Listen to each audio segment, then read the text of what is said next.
주셨으면 좋겠습니다.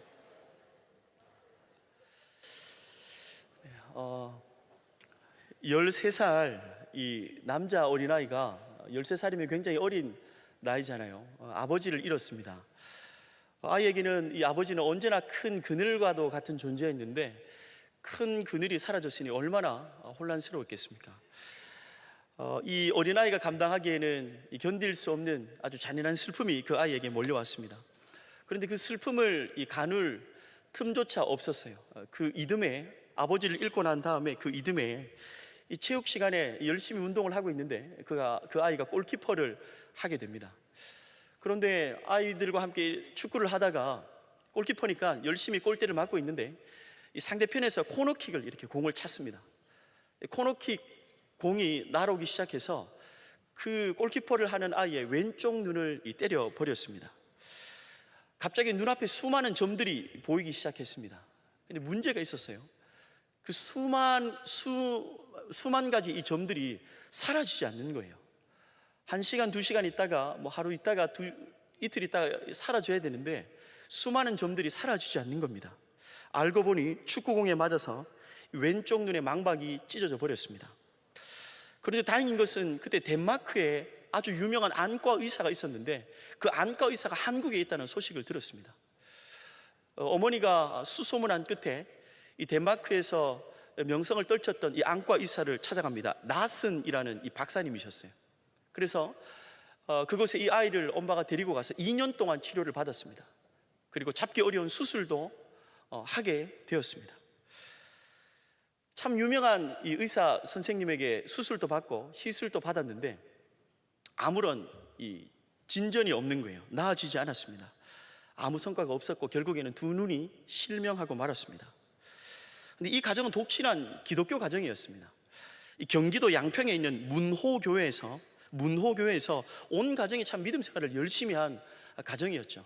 참 어려운 일, 환난이 닥쳤지만 하나님 앞에 기도할 수 있다는 것이 얼마나 감사한지요. 우리도 여기에 앉아있는 수만 명의 사람들은 수만 가지의 기도 제목들이 있잖아요. 그런 것처럼 가족들이 온 밤에도 새벽에도 가서 하나님 앞에 기도하기 시작했습니다. 하나님, 저 어린 아들의 이 자녀의 눈을 좀 뜨게 해주십시오.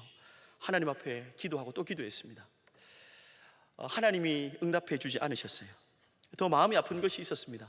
2년 동안 나슨 박사님에게 치료한 그 아이를 이제 의사 선생님이 이제 더 이상 실명으로 종지부를 찍는, 마침점을 찍는 그 시간이 있었는데 어머니가 이 아이의 실명 소식을 의사로부터 직접 듣는 날이었습니다. 이제 눈을 어떻게 고칠 수 없습니다. 어쩔 수 없지만 미안하기도 했지만 실명입니다. 어머니가 너무 충격을 받은 거예요. 사랑하는 아들이 실명이라니. 여러분, 자기 눈을 뺏어 주더라도 아들의 눈을 보게 하고 싶지 않겠어요? 실명이라는 소식을 듣고 가다가 그 소식을 듣고 집으로 돌아가다가 뇌출혈로 어머니가 쓰러지셨습니다. 8시간 만에 어머니도 천국 가셨습니다. 그 아이는 4남매였는데요, 부모님 모두가 다 돌아가셨어요. 부모님 모두가 돌아가셨습니다. 이제 17세 된 누나가 있었는데 누나가 그 4남매 중에 이제 가장이 되었습니다. 17세 가장이 된 누나는 평화시장 봉제 공장에서 이 3명의 동생들을 먹여 살리기 위해서 17세면 고등학생 1학년이잖아요. 열심히 일을 하기 시작했습니다. 밤낮을 가리지 않았습니다. 가장인 누나가 과로사로 죽고 말았습니다. 이제 가정은 3명이 남았습니다. 눈이 보이지 않는 이 맹인 아이가 가장이 되었어요. 눈이 보이지 않는 맹인 아이가 가장이 되었습니다. 그의 동생 13세가 된 남동생이 있었고요, 9세 된 여동생이 있었습니다. 맹인이었기 때문에 볼 수 없어서 어쩔 수 없었습니다. 13세 된 이 남동생은 철물점으로 보냈습니다. 그리고 9세 된 여동생은 고아원으로 보냈고요, 자기 자신은 맹인 학교에 들어가게 되었습니다. 그 아이의 그때의 심정과 상황을 그는 이렇게 기록하고 있습니다. 짐승처럼 처절하게 부르짖었다. 하나님, 왜 나에게 이런 일이 생깁니까? 왜입니까? 그러나 하나님은 아무런 답변도 하지 않으신 채 침묵하고 계셨다. 하나님의 침묵을 이해하기에는 나는 나이가 너무 어렸다. 남아있는 3 식구가 뿔뿔이 흩어지는 그날, 우리 3명은 서로 끌어안고 하나님을 원망하며 또 울고 울었다. 3 식구가 뿔뿔이 흩어지는 그날, 우리는 서로 끌어안고 하나님을 원망하며 울고 또 울었다. 뿔뿔이 흩어지는 이 세 자녀의 마음은 어떠했을까요? 여러분, 어떤 마음이 들었을까요? 하나님 살아계십니까? 하나님 정말 살아계신 하나님이 맞습니까? 하나님 살아계시다면 왜 우리를 도와주지 않습니까? 온갖 원망과 불평이 있었지 않겠습니까? 우리의 인생도 때로는 납득할 수 없는 일들이 벌어집니다. 기가 막힌 상황이 일어날 때도 있죠. 그래서 필립 얀시의 책 제목처럼 하나님 당신께 실망했습니다라고 외치고 싶은 그 순간들이 우리 믿음 생활을 할 때 몇 번씩이나 우리의 마음에 이 목구멍까지 올라오는 고백인 것 같습니다. 필립 얀시의 책에 보면 그의 책에 이렇게 기록하고 있습니다. 하나님이 일부러 숨으신 것 같았다. 심지어는 열심히 하나님을 찾는 자들에게도 일부러 숨으신 것 같았다. 철야 기도까지 했는데 하나님으로부터 아무런 응답을 받지 못하자 하나님을 포기했다. 여러분은 하나님께 실망한 적이 없습니까? 믿음 생활하면서 이곳에 나와 있지만 새벽을 깨우며 말씀 앞에 기도함으로 말미암아 열심히 주님의 몸된 교회를 섬기고 충성하며 살아가고 있는데 여러분, 하나님 앞에 실망한 적은 없습니까? 하나님 앞에 실망한 그 마음은 저는 저희 아버지를 통해서 종종 지금도 듣고 있곤 합니다. 아버지는 평생 소원 중에 하나가 봉고차를 사는 것입니다. 다른 차 말고요, 네모난 이 봉고차를 사는 게 아버지의 평생 소원이었습니다. 아버지가 처음으로 돈을 모아서 중고 봉고차를 사는 날을 저는 잊을 수가 없습니다. 저는 잊을 수가 없어요. 아버지가 얼마나 기뻐한지 몰라요. 연세가 참 많으셨을 때 처음으로 차를 사셨는데요, 반야월이라는 그 대구의 동네에 가서 처음으로 중고차를 사서 고맙다고 인사하고 나오다가 사고가 나버렸습니다. 그래서 어머니한테 살짝 박았습니다. 그래서 어머니한테 엄청 혼나는 그 순간을 아직도 저는 기억합니다. 차를 사서 나오는데 거기서 박아가지고 아버지가 한참 시간이 지난 다음에 몇 년 전에 봉고차 중고를 또 샀어요. 600만 원을 주고 아버지가 사셨어요. 아들, 이 600만 원 주고 봉고차를 사셨다고 아버지가 마음이 막 들떠 있었습니다. 근데 중고차라는 게 그렇잖아요. 이렇게 가다 보면 고장이 날 수도 있고 설 때도 있고 차에서 불이 날 수도 있는 게 중고차였습니다. 아버지가 막 타고 가다가 본넷에 불이 나는 거예요. 그래서 어머니가 막 차에서 튀어나오고 그러다가 또 폐차시키고 최근에 산 600만 원짜리 아무튼 그 봉고차가 있었습니다. 그러다가 포항에서 저한테 모르는 번호로 전화가 왔습니다. 그래서 아버지가 못 들으시니까요, 카센터 그 주인분이 작은 아들한테 전화를 했습니다. 큰 아들도 있는데 작은 아들한테 늘 전화하셔가지고 이렇게 얘기하는 거예요. 엔진이 다 눌러 내려앉았습니다. 600만 원 주고 샀는데 엔진이 다 눌러 내려앉았다는 거예요. 그래서 제가 어떻게 하면 됩니까? 언제나 늘 아버지는 차를 수리하고 영수증은 저한테 이렇게 보내시니까요. 어떻게 하면 됩니까? 하니까 그분이 참 신기한 말씀을 하셨습니다. 엔진이 눌러 앉았는데 자기는 배에 엔진을 만드는 엔진 기술자라는 거예요. 그래서 엔진을 새로 만들어서 달면 되는데 한 400만 원 정도 든다는 거예요. 제가 고민을 했습니다. 차가 600만 원이고 엔진은 400만 원. 근데 더 놀라운 사실은 600만 원짜리 차를 사서 그때까지 아버지의 차 수리비가 700만 원이 들어갔습니다. 그래서 우리 가족 회의를 했죠. 아내와도 이야기를 하고 400만 원, 300만 원 주고 차를 고칠 것인가 말 것인가. 그래서 결국 폐차를 하고 지금은 또 다시 중고차를 사서 어디선가 또 타고 다니고 계십니다. 아버지가 늘 그런 말씀하셨어요. 내 아들들이 참 열심히 교회를 섬기고 주님의 몸된 교회에서 헌신하고 충성하고 새벽마다 아버지를 두고 기도해 주는데 우리 집은 왜 이렇게 부자가 안 될까? 아버지 늘 고민이셨어요. 늘 하나님을 지금까지 때로는 원망하며 아들들이 새벽에 열심히 기도할 텐데 왜 우리 집은 이럴까? 아버지의 참 원망의 소리를 저는 종종 듣고 살아갑니다. 아버지의 소리를 듣고 쉽게 지나갈 수 있는 말이지만 저에게도 의문이 있습니다. 하나님 앞에 참 열심히 섬기는 가정, 믿음의 가문인데 하나님 언제까지 물질의 씨름을 해야 하며 언제까지 육신의 질병에 또 자녀들의 문제 어려움을 가지고 하나님 씨름해야 합니까? 때로는 하나님 앞에 원망할 때가 있습니다. 아무리 기도해도 안 되고 믿음 생활을 숨이 턱에 찰 정도로 하고 있는데 집안의 어려운 상황은 계속해서 일어나고 환난의 끝지점이 보이지 않는 거예요. 급기야 아무리 믿음이 좋아도 때로는 삶을 멈추고 싶은 유혹을 받을 때가 있습니다. 한계가 온 거죠. 그때 우리는 하나님께 실망합니다. 오늘 본문에도 하나님을 원망할 수밖에 없는 그 상황이 펼쳐져요. 하나님이 이 본문에 사도행전 8장 1절에서 8절 말씀을 읽으면 하나님이 굉장히 낯설어 보입니다. 무능하신 하나님으로 우리에게 다가와요. 하나님이 너무 멀게 느껴집니다. 하나님의 부재가 느껴지는 본문입니다. 충격적인 것은 사도행전 8장 오늘 본문을 읽다 보면 하나님을 향해 원망의 목소리를 낼 수밖에 없는 곳이 어디냐면 바로 예루살렘에 있는 교회입니다. 예루살렘 교회의 출발점을 여러분은 아십니까? 이 성령을 보내주신다는 이 예수님의 신실한 약속을 믿고 예루살렘을 떠나지 않는 사람들이 있었습니다. 그들은 마가의 다락방에서 하나님의 약속의 말씀을 붙잡고 오로지 기도에 전념했습니다. 우리가 오늘 이 밤에 말씀과 기도에 집중하는 것처럼 신실한 하나님의 약속을 붙잡고 기도하기 시작했습니다. 그들을 통해서 세운 교회가 어디입니까? 예루살렘의 교회였습니다. 순종의 사람들을 통해서 세워진 교회, 성령의 충만한 사람들을 통해서 세워진 교회, 말씀을 붙잡고 기도한 사람들을 통해서 세워진 교회, 그들로부터 구성되었던 교회가 바로 예루살렘 교회였습니다. 그 정도 엄청난 교회로 세워졌다면 그 교회는 당연하게 하나님의 부흥이 임해야 합니다. 하나님의 놀라운 부흥이 임할 수밖에 없는 공동체입니다. 축복과 기쁨만이 넘쳐야 합니다. 그런데 예루살렘 교회에 찾아온 것은 뜻밖입니다. 박해가 찾아왔습니다. 말씀에 순종하는 공동체, 성령의 기름 부으심이 강력했던 공동체, 기도에 오로지 전념했던 공동체, 이웃들과 함께 많은 것들을 나누었던 공동체, 하나 되는 공동체에 축복이 온 것이 아니라, 부흥이 온 것이 아니라 큰 박해가 왔습니다. 그냥 박해가 온 게 아니에요. 성경은 큰 박해라고 이야기하고 있습니다. 8장 1절을 한번 볼까요? 8장 1절에 이렇게 기록하고 있습니다. 그날에 예루살렘에 있는 교회에 큰 박해가 있어 사도 외에는 다 유대와 사마리아와 모든 땅으로 흩어지니라.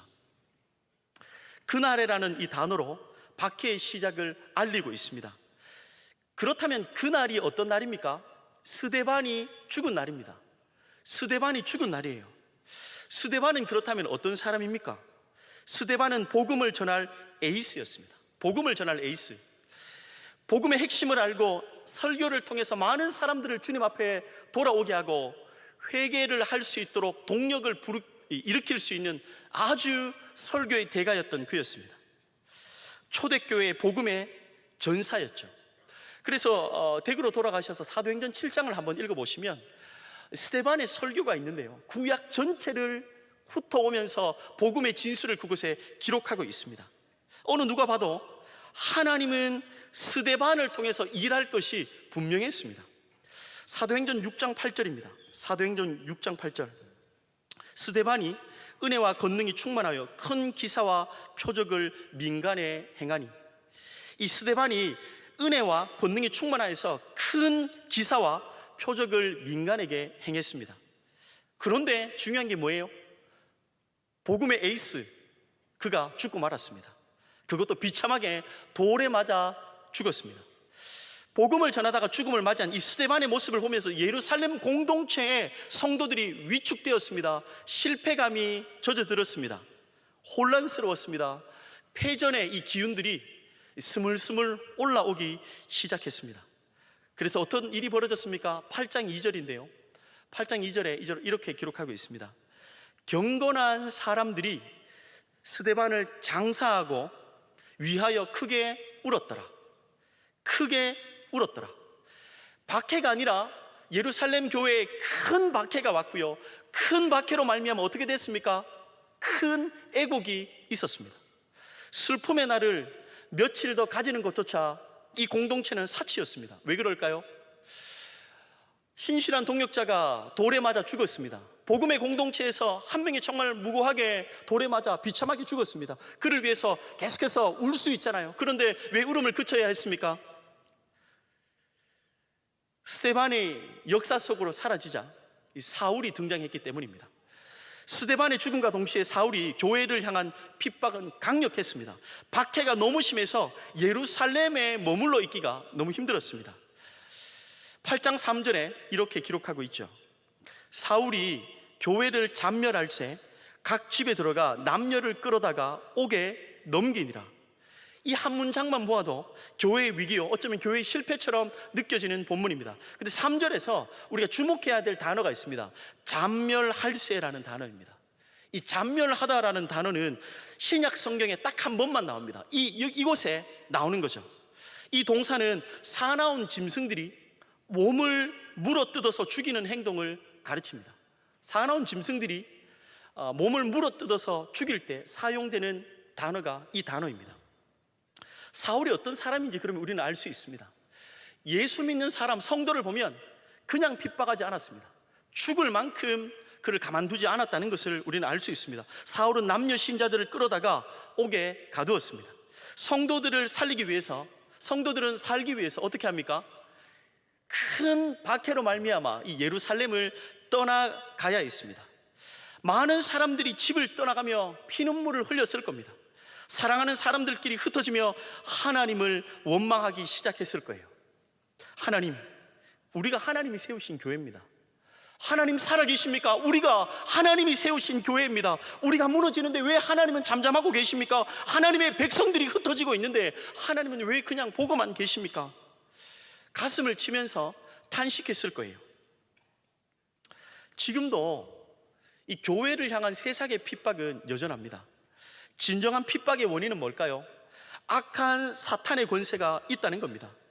하나님이 교회를 세우는 곳마다, 하나님이 교회를 세우는 곳마다 마귀도 그 옆에 초소를 만듭니다. 교회가 하나 세워졌다는 것은 마귀의 초소가 하나 세워졌다는 것을 아셔야 합니다. 그래서 마귀를 향한 가장 강력한 채찍인 기도를 우리는 멈추어서는 안 돼요. 지금도 교회를 향한 사탄의 공격은 쉼이 없습니다. 교회의 부흥과 교회의 핍박은 무조건 함께 갑니다. 그러나 어떤 권세도 교회를 절대로 무너뜨릴 수 없습니다. 이유는 딱 하나입니다. 사탄의 어떠한 권세도 교회를 무너뜨릴 수 없는 이유가 무엇입니까? 이유는 딱 하나입니다. 건물이 커서도 아닙니다. 교인 수가 많아서도 아닙니다. 똑똑한 사람들이 많이 있어서 그런 것도 아니에요. 왜 그럴까요? 교회의 머리는 예수 그리스도이기 때문입니다. 예수 그리스도가 교인의 주인이심을 믿습니다. 사도행전 1장을 보면 실제로 이 주님의 육체적 몸은 제자들이 보는 앞에서 승천했습니다.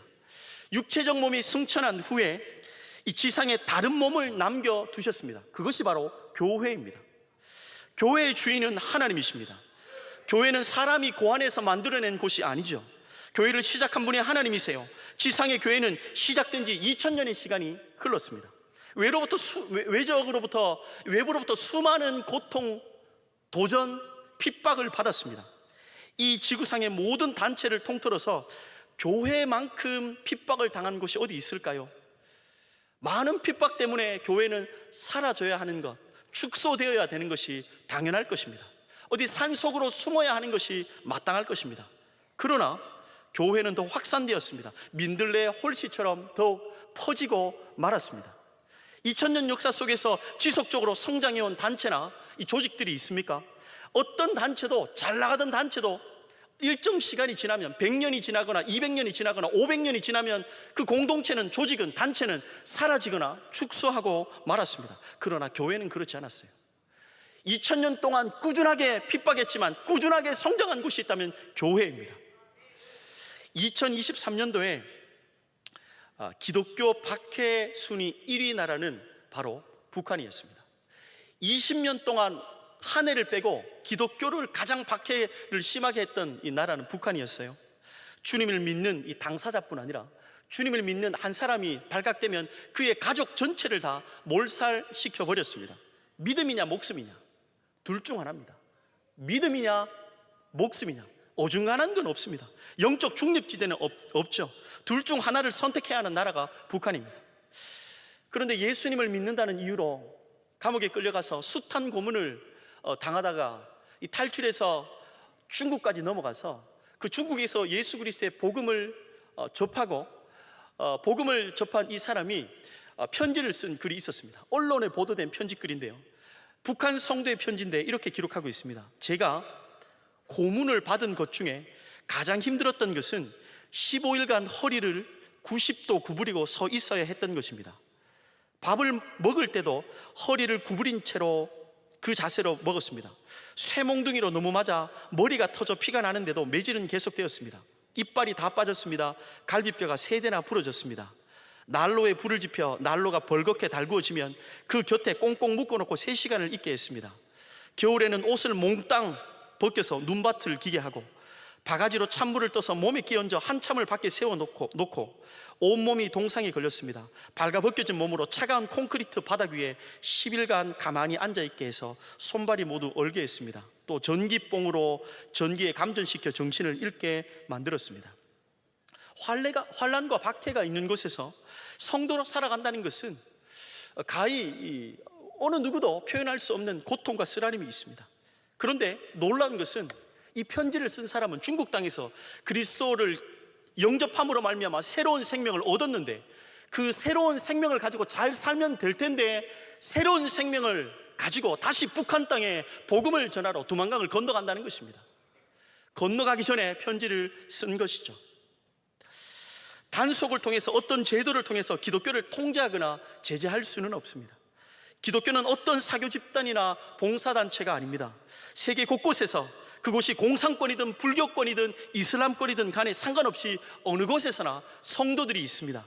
지금도 교회는 소멸되지 않고 그곳에서 성장하고 있고 전파되고 있습니다. 확장되고 있는 줄로 믿습니다. 스데반의 순교와 이 사울의 큰 박해를 통해서 복음을 전할 에이스가 죽고, 사울과 같은 성도들을 끊임없이 물어뜯어 죽일 수 있을 만큼의 잔인한 사람들이 나타났으니 종교 지도자들은 승리인 줄 알았습니다. 사탄도 이제는 승리했다라고 생각했을 것 같습니다. 그러나 성경은 큰 박해를 큰 애곡으로 끝내지 않습니다. 큰 박해가 왔는데 큰 애곡으로 그 성경은 마침점을 찍고 있지 않단 말이에요. 실패처럼 느껴지는 상황 속에 4절부터 분위기가 반전됩니다. 우리 4절을 한번 볼까요? 사도행전 8장 4절은 다 같이 한 목소리로 한번 읽어봤으면 좋겠습니다. 8장 4절 한번 읽겠습니다. 시작.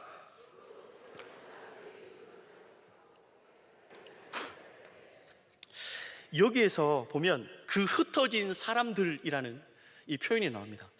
흩어져서 복음을 전한 사람들이 누굽니까? 한마디로 큰 박해를 당한 사람들이 흩어져서 복음을 전했습니다.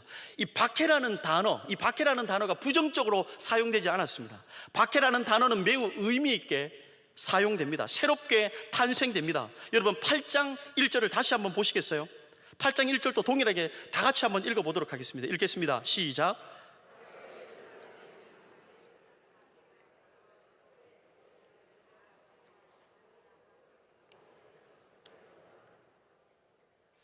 여러분 여기에 보시면 눈에 익숙한 단어가 나오기 시작해요. 예루살렘, 유대, 사마리아 땅끝.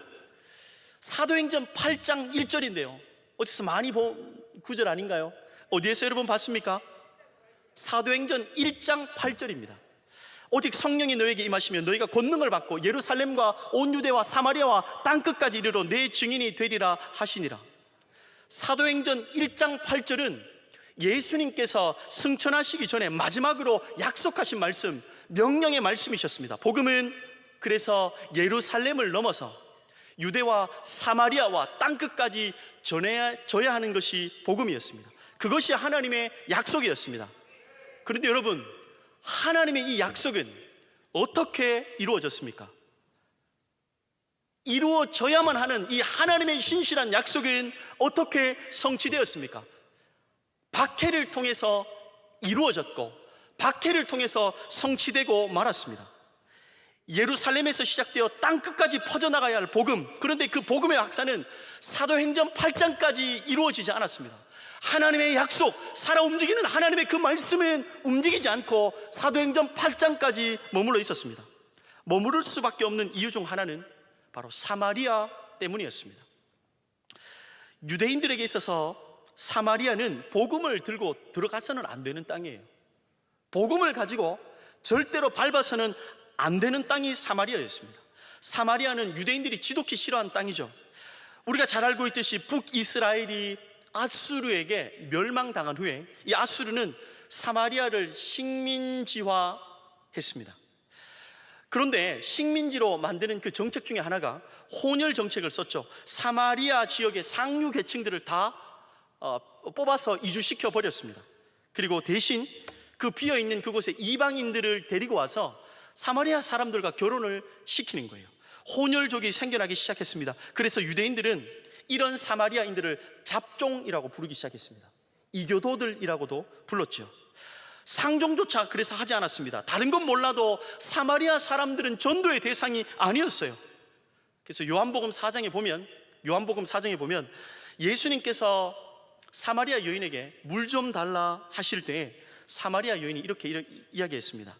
사마리아 여자가 이르되 당신은 유대인으로서 어찌하여 사마리아 여자인 나에게 물을 달라 하나이까 하니 이는 유대인이 사마리아인과는 상종하지 아니함이로라. 요한복음 4장 9절의 말씀이었습니다. 아무리 예수님께 3년 동안 제자 훈련을 받았습니다. 그렇지만 사마리아 사람에게 복음을 전한다는 것은 불가능해 보입니다. 사마리아는 경계선입니다. 사마리아는 한계 지점입니다. 사마리아는 절대로 넘어서는 안 되는 선이었어요. 그러나 핍박으로 인해서 그 경계선은 허물어졌습니다. 흩어진 사람들이 가장 먼저 간 곳이 사마리아였습니다. 그래서 본문 5절에 보면 빌립이 사마리아 성에 내려가 그리스도를 백성에게 전파하니라고 기록되어 있는 거죠. 큰 박해를 통해서 하나님의 말씀이 성취되었습니다. 박해를 통해서 편견을 뛰어넘게 되었습니다. 박해를 통해서 그들의 고집이 무너졌습니다. 박해를 통해서 고정관념이 박살났습니다. 인간의 죄성이 철저하게 무릎 꿇게 되었습니다. 인간의 계획을 꺾으셨습니다. 박해로 인하여 흩어진 사람들은 이 복음의 전령사로 쓰임받게 되었습니다. 그들은 살기 위해서 사마리아로 흩어졌지만 그들이 해산된 것이 아니에요. 흩어진 것이 아닙니다. 복음을 위해서 하나님이 역사 속에 그들을 뿌린 인생인 줄로 믿습니다. 흩은 것이 아니라 하나님이 복음을 위해서 뿌린 인생인 줄로 믿습니다. 상상조차 할 수 없는 일들이 큰 박해를 통해서 일어났습니다. 중국에서 일평생 하나님의 부르심에 순종하여서 사역한 선교단체의 선교사님이 계셨습니다. 50대셨는데 자녀가 5명이 있었습니다. 온 가족이 하나님 나라를 위해서 중국 땅에서 일평생 헌신했습니다. 그래서 하나님이 정말 신실하게 헌신하고 복음을 위해서 살아가자 많은 열매를 주셨어요. 선교사님이 하신 일은 한 명 한 명 찾아가서 예수 그리스도를 전하고 세례를 주고 제자 훈련을 계속해서 시켜나가는 작업들을 계속해서 했었습니다. 일평생 중국 땅에서 복음의 씨앗을 심었는데 70명의 제자를 그가 양육하고 훈련시키셨습니다. 그래서 그가 하는 일은 70명을 돌아가면서 가서 성경 공부하고 제자 훈련시키고 그 제자된 사람들이 또다시 제자를 삼을 수 있도록 복음을 전할 수 있도록 만드는 것이었죠. 그런데 코로나의 시기가 접어들어서 한국 땅에 있다가 다시 중국장으로 들어가다가 중국 공항에서 붙잡혔습니다. 그리고 중국 땅에 들어가지 못하고 미국으로 추방되었습니다. 다른 나라로 추방이 된 거죠. 그분이 미국으로 왔습니다. 자녀와 아내가 중국 땅에 있었는데도 들어갈 수 없었습니다. 빈몸으로 미국에 온 거죠. 참 마음이 너무너무 아팠습니다. 동기 목사님들과 함께 그 선교사님이 교제를 하기 시작했습니다. 일부러 차도 마시기 시작했고요. 운동도 같이 하기 시작했습니다. 저희 집에 불러서 점심을 2번 정도 같이 먹었습니다. 동기 목사님들도 함께 모여서 그분을 어떻게 해서든지 위로하기 위해서 노력했습니다. 동역자 여러분, 일평생 70명의 제자를 삼아 제자 훈련 시켜놓았는데 한순간에 끝이 나고 말았습니다. 점심을 저희 집에서 먹는 날 어느 누구도 물어보지 않는 그 질문을 제가 했습니다. 선교사님, 많이 힘들지 않으세요? 선교사님, 많이 힘들지 않으세요? 선교사님이 빵긋 웃으시면서 대답했습니다. 목사님, 교회 70개가 사라진 것이 아니라 70개 교회가 세워진 거죠. 그러니 중국은 복음화율이 올라간 겁니다. 그 순간을 잊을 수가 없습니다. 박해를 통해서 하나님의 계획 속에 뿌려진 사람들은 이 사마리아 땅을 넘어서 하나님이 명령하신 땅끝까지 가서 복음을 전하게 되었습니다. 흩어진 제자들의 길은 피난길이 아니라 복음의 길이었습니다. 사도행전 8장 26절과 27절을 읽어보십시오.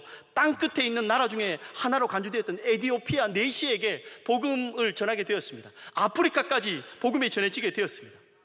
사도행전 11장에 가보면 이 땅끝까지 복음을 전하기 위해서 복음 땅끝에 전도를 하기 위해서 복음의 전초기지가 세워지는데요, 안디옥 교회였습니다. 그 안디옥 교회의 핵심 인물들이 누군 줄 아십니까? 사도행전 11장 19절과 21절에 보면 이렇게 기록하고 있습니다. 그때 스데반의 일로 일어난 환란으로 말미암아 흩어진 자들이 베니게와 구브로와 안디옥까지 이르러 유대인들에게 말씀을 전하는데, 땅끝까지 복음을 전하는 전초기지가 흩어진 사람들, 그러니까 큰 환란으로 말미암아 어려움을 당하고 있는 사람들을 통해서 세워지게 되었다는 것입니다. 여러분, 놀랍습니다. 놀라운 일인 거죠. 사도행전 1장 8절의 주님의 약속은 사도행전 8장까지 가는 그 순간까지도 그대로 있다가 큰 박해로 인하여서 하나님의 약속이 성취되기 시작했고 하나님의 역사가 일어나기 시작했습니다. 그래서 유진 피터슨 목사님의 이 메시지 성경을 보면 사도행전 8장을 굉장히 재미있게 기록하고 있습니다. 이렇게 기록했습니다.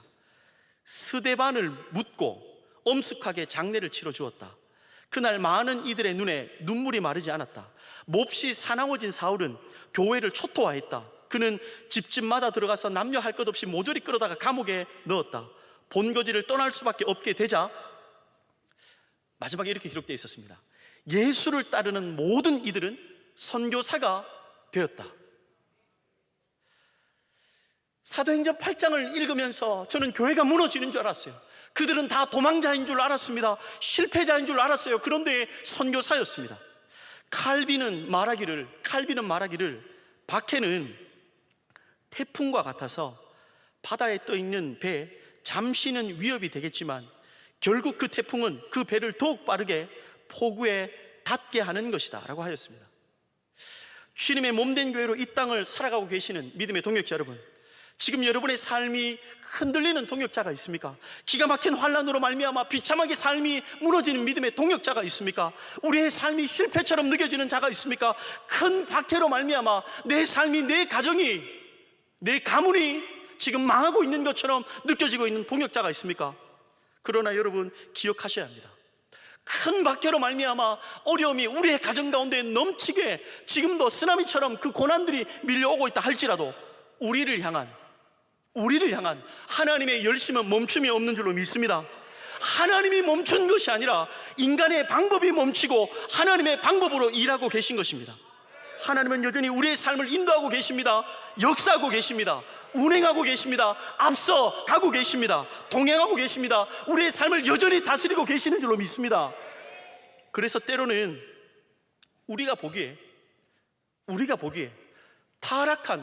전적 타락한 우리 인간의 이성으로 보기에 실패한 인생 같아도 성공입니다. 떨어짐도 승리입니다.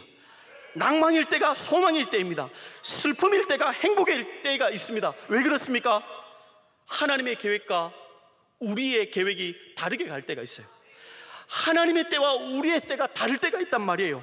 그러므로 믿음의 동역자 여러분, 환경을 바라보며 위축되거나 실망하지 마십시오. 환경과 상황이 중요한 것이 아니라 내 환경과 형편과 처지가 중요한 것이 아니라 내 환경과 상황을 다스리는 분이 하나님이심을 기억하셔야 합니다. 원로 목사님이 계시는 창원 묘원에 가면 가보신 분들은 아시겠지만 선교사님들의 묘원도 함께 그곳에 있습니다. 그런데 호주 선교사님들의 묘원이 거기에 있어요. 호주 선교사님들의 비석을 보면 제일 첫 번째 있는 비석이 누구냐면 조셉 헨리 데이비스라는 목사님이 거기에 기록되어 있습니다. 호주의 이 초대 선교사 헨리 데이비스 선교사님의 비석입니다. 그곳에 보면 호주 멜번 대학을 졸업하고 이 멜번 코필드 중학교를 설립해서 교장으로 호주에서 있었던 사람이었습니다. 그런데 호주 빅토리아 장로교회에서 호주에서 한국에 최초로 파송한 선교사님이세요. 호주에서 한국으로 가야 되겠다 하는 마음 주셔서 한국 땅으로 오기 시작합니다. 배를 타고 왔습니다. 40일 항해를 했습니다. 1889년 10월 2일 날 한국 땅에 도착했습니다. 그래서 서울에서 5개월 동안 한국 언어와 문화를 배우기 시작했습니다. 머리가 굉장히 뛰어났기 때문에 어느 정도 언어가 가능했습니다. 그래서 아무도 가지 않는 이 서울에서 끝자락인 부산행을 결심하고 부산으로 오기로 결심했습니다. 서울에서 부산까지 오는데 20일이 걸렸습니다. 어느 정도 한국말이 되었기 때문에 내려오는 가운데 계속해서 복음을 전하면서 내려왔어요. 1890년 4월 4일에 부산에 20일 만에 도착했습니다. 너무 강행군으로 왔기 때문에 과로와 천연두와 급성폐렴이 왔습니다. 몸이 만신창이가 되었어요. 그 당시에 부산에 유일하게 있었던 서구인, 이 캐나다 출신인 선교사 게일이라는 선교사가 그 소식을 듣고 이 데이비스 선교사님에게 왔습니다. 데이비스 선교사님이 도착한 이 여관으로 급히 달려가서 치료를 하기 시작했습니다. 일본의 의사였던 기타무라라는 의사를 함께 데리고 가서 치료를 부탁했습니다. 그를 치료하기 시작했습니다. 그리고 그곳에서 이 데이비스와 게일은 함께 기도했습니다. 살든지 죽든지 오직 하나님께 영광이 되게 하소서. 살든지 죽든지 오직 하나님께 영광이 되게 하소서. 결국 데이비스는 부산에 도착한 하루가 지난 4월 5일에 하나님의 부르심을 받았습니다. 부산에 도착해서 하루 만에 아무것도 못하고 33세의 일기로 생을 마감했습니다. 여러분 너무 허무하지 않습니까? 여러분 너무 허무하지 않겠어요? 그를 파송한 교회와 그의 가족들은 너무너무 비탄한 소식, 그것을 듣게 될 것입니다. 동료 선교사 이 게일이 그의 시신을 부산에 있는 복병산 기슬에 묻었습니다. 그리고 그 묘비에 기록했습니다. 사는 것이 그리스도니 죽는 것도 유익하다. 제가 이 글을 보면서 그런 생각을 했습니다. 정말 죽는 게 유익할까? 하루 만에 와서 아무것도 할 수 없이 하루 만에 33세의 일기로 인생이 끝났는데 여러분 유익할까요? 그 비석을 보며 정말 유익하구나 그렇게 말할 수 있겠습니까? 너무 당황스럽고 숨기고 싶은 이야기 아닙니까? 그런데 참 놀라운 일이 펼쳐졌습니다. 이 호주에서 데이비스 죽음을 듣고 위로 예배를 드리기 시작했습니다. 위로 예배에 많은 사람들이 참석했는데 한국 땅을 향한 구령의 열정들을 그 예배 가운데서 퍼부어 주셨습니다.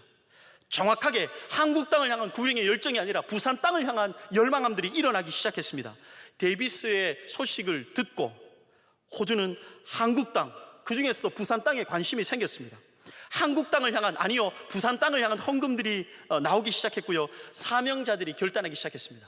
정확하게 1년 뒤에 5명의 선교사들이 이 부산 땅을 다시 밟게 되었습니다.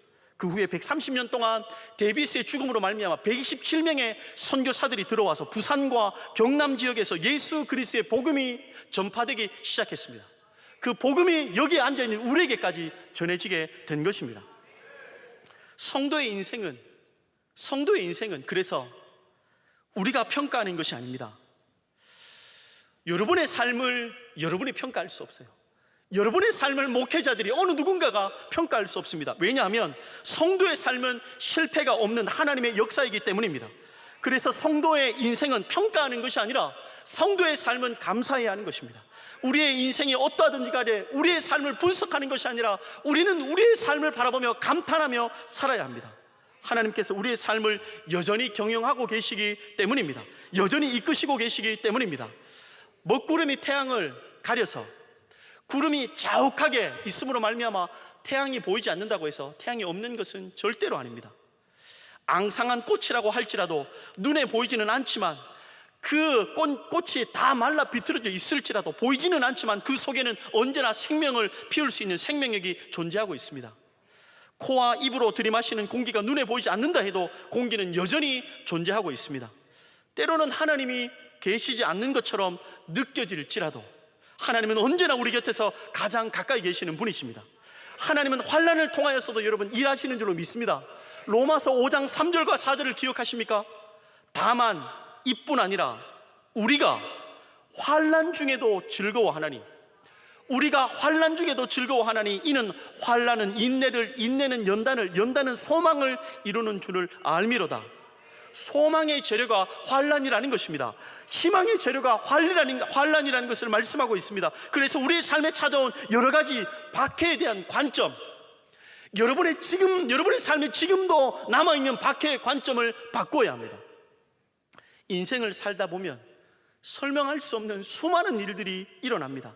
알 수 없는 수많은 고난의 파도 때문에 난파를 당하거나 급류에 떠내려간 사람들이 너무 많습니다. 그러나 기억합시다. 하나님은 기가 막힌 상황 속에서도 기가 막히게 역사하시는 하나님이십니다. 하나님은 모든 시간의 주인이십니다. 그러므로 우리의 계획대로 되어지지 않는다 할지라도 모든 순간이 하나님의 은혜입니다. 우리의 계획대로 되지 않는다고 해도 실패가 아닙니다. 여러분, 제가 성경을 묵상하다가 참 놀란 부분이 있습니다. 이사야서 45장 7절인데요 이사야서 45장 7절이 이렇게 기록하고 있습니다. 나는 빛도 짓고 어둠도 창조하며 나는 평안도 짓고 환난도 창조하나니, 나는 환난도 창조하나니 나는 여호와라. 이 모든 일들을 행하는 자니라 하였노라. 믿음의 동역자 여러분, 하나님은 말씀 속에서 우리에게 말씀하십니다. 나는 큰 환난을 통하여서도 일하신다고 말씀하고 있습니다. 큰 환난은 하나님의 창조 사역의 재료라는 것을 말씀하고 있습니다. 바다에 태풍이 불어올 때가 있어요. 해운대 앞바다에 큰 태풍이 불어올 때가 있습니다. 태풍에 의해서 바다에 대대적인 이 상하 운동이 일어나서 다량의 산소가 바닷물에 용해됩니다. 그때 각종 플랑크톤과 이 고기들이 다시 새롭게 살 수 있게 되는 거죠. 바다가 태풍도 없이 조용하기만 하면 그 바다는 죽은 바다입니다. 때로는 우리도 감당하기 힘든 큰 환난을 통해서 우리의 삶의 불순물들이 정리된다는 것을 기억하십시오. 놓아야 할 것들은 하나님이 큰 환난을 통해서 놓게 하십니다. 다시 꽉 붙잡아야 할 것들은 환난을 통해서 붙잡게 하시는 하나님이십니다. 환난에 대한 보편적인 생각은 무엇입니까? 부정적이에요. 환난이 오면 아주 부정적으로 생각합니다. 실패는 잃어버린 것이고 성공은 얻는 것이라는 고정관념이 있습니다. 이런 생각은 인간의 생각이지 하나님의 생각은 아니에요. 요셉을 보십시오. 형제들에게 구덩이에게 던져진 인생입니다. 구덩이에 던져져도 비참한데 형제들에게 버림받은 인생, 애굽의 노예로 팔려갑니다. 그러나 그는 죽음의 인생이 아니라 민족을 살리는 인생이었습니다. 사도행전 28장의 바울을 보십시오. 바울은 죄수의 몸으로 로마에 끌려가게 되었습니다. 그는 죄수였습니다. 끝난 인생, 실패의 인생입니까? 아닙니다, 여러분. 진정한 자유를 선포한 인생이었습니다. 당시 전 세계의 중심부인 로마에서 복음의 불길을 지핀 인생이었습니다. 감옥에 갇힌 인생이 아니라 세계 선교의 문을 연 인생이 되었습니다. 그래서 때로는 하나님은 우리의 환난을 통해서 우리의 삶을 살맛나게 한다는 것을 기억하셨으면 좋겠습니다. 환난을 통해서 우리의 가정을, 우리의 민족을, 우리의 가문을 맛깔나게 하시는 그 하나님을 기대하셔야 합니다. 그래서 여러분 꼭 기억하십시오. 인생이 때로는 넘어질 때가 반드시 있습니다. 환난으로 말미암아, 시험으로 말미암아 내가 믿음을 떠나고 싶을 그 순간이 올 때도 있단 말이에요. 그러나 여러분 기억하셔야 합니다. 그때 우리에게 필요한 것이 있습니다. 내가 생각한 대로 내 인생이 그려지지 않을 때 성도에게 감성지수, 상황을 파악하는 지수, 분석지수, 지능지수가 필요한 것이 아니라 믿음이 필요한 것입니다. 믿음지수가 우리에게 필요한 줄로 믿습니다. 그래서 히브리서 11장 6절은 이렇게 기록하죠. 믿음이 없이는 하나님을 기쁘시게 하지 못하나니. 아이들이 밤마다 저에게 요구하는 것이 있습니다. 이 녀석들은 이 요구를 절대로 양보하지 않습니다. 아빠, 오늘만큼은 딱 한 번만 안 씻고 자면 안 돼요. 아빠 오늘만 안 씻고 자면 안 돼요. 저는 이야기합니다. 아주 단호하게 이야기합니다. 아이들은 세 명 다 간절한 마음으로 똘똘 뭉쳐서 이야기합니다. 오늘만요. 단호하게 얘기합니다. 안 돼. 아빠처럼 키가 쑥쑥 크려면 씻어야 돼. 그럼 뭐 당장 들어가서 막 씻고 막 그래. 아이들의 요구사항을 제가 들어주지 않을 때가 있습니다. 타협하지 않을 때가 있습니다. 때로는 그들의 요구사항을 모두 들어주는 것이 그들에게는 재앙이기 때문입니다. 여러분의 뜻대로 안 되는 것이 있습니까? 하나님 앞에 철야 기도하고 눈물 뿌리며 금식 기도해도 정말 안 되는 것이 있습니까? 우리가 안 된다고 해서 정말 안 되고 있는 것은 아닙니다.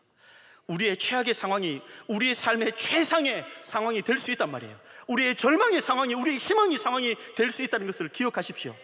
그래서 큰 박해는, 예루살렘 공동체에 임한 큰 박해는 큰 애곡으로 끝나지 않습니다. 어떻게 끝납니까? 여러분 8장 8절을 한 번만 더 읽어봤으면 좋겠습니다. 8장 8절입니다. 다 같이 한번 읽을게요. 시작.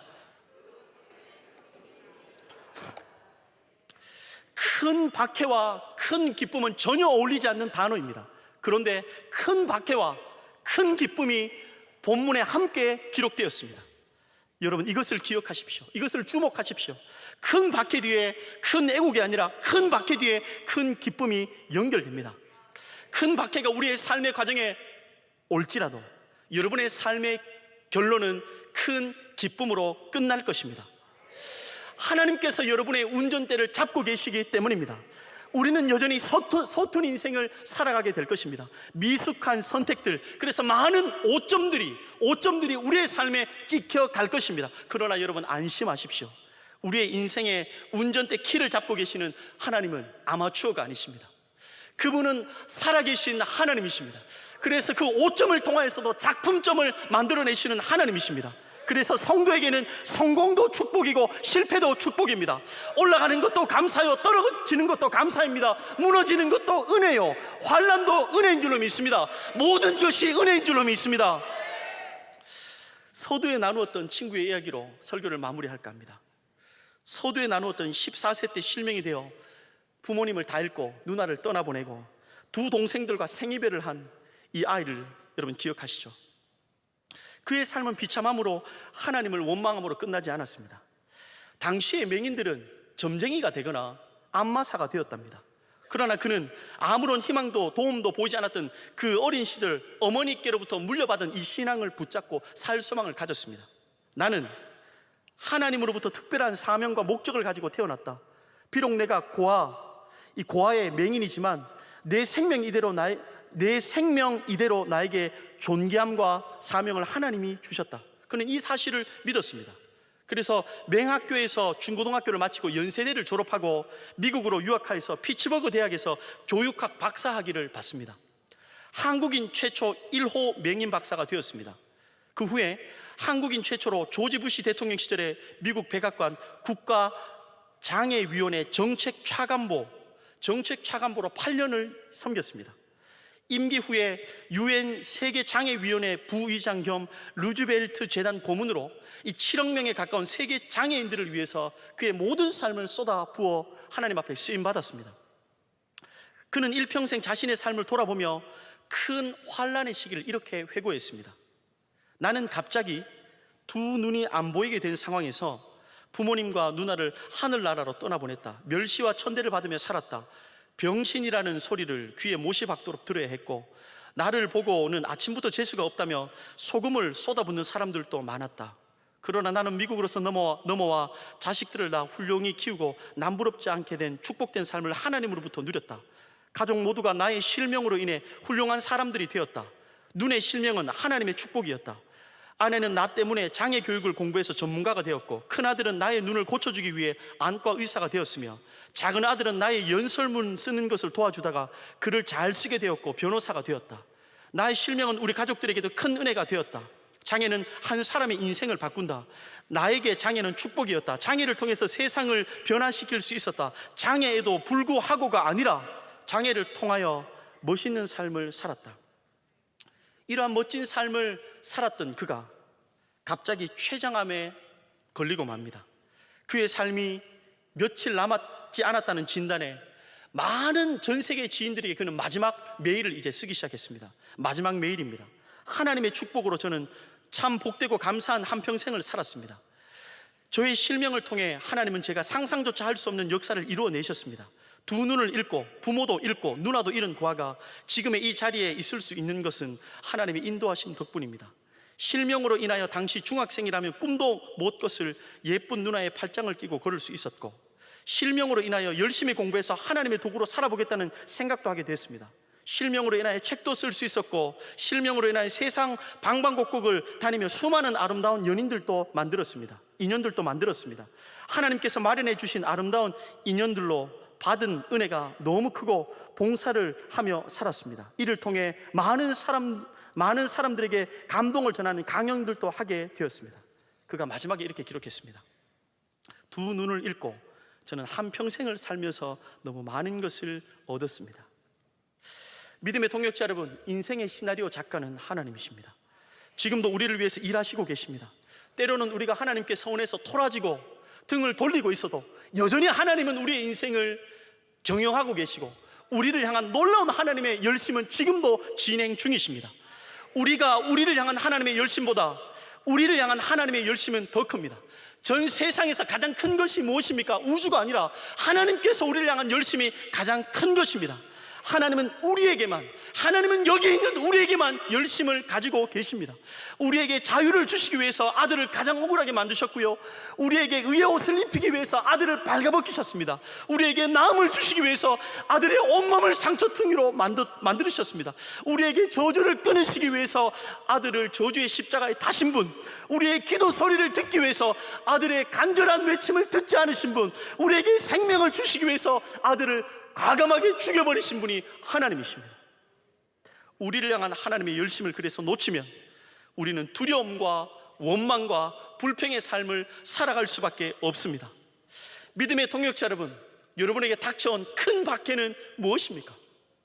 하나님은 그 큰 박해를 통해서 구원을 이루실 것입니다. 마침내 진짜 기쁨을 주실 것입니다. 하나님의 뜻을 반드시 이루실 것입니다. 그래서 언제나 삶의 현장에 거센 바람이, 거센 파도가 우리에게 몰려온다 할지라도 여러분, 그것은 무엇인가 잘못된 것이 아니라 하나님이 그 일을 통해서 하나님의 뜻을 이루고 계신다는 것을 기억하며 사십시오. 하나님이 역전시키실 그 하나님의 때를 기대하며 사십시오. 하나님은 환난을 통해서 무너뜨리는 것이 아니라 우리의 인생을 앞으로 전진하게 만드는 하나님이신 줄로 믿습니다. 그 하나님을 신뢰하며 어떠한 환난도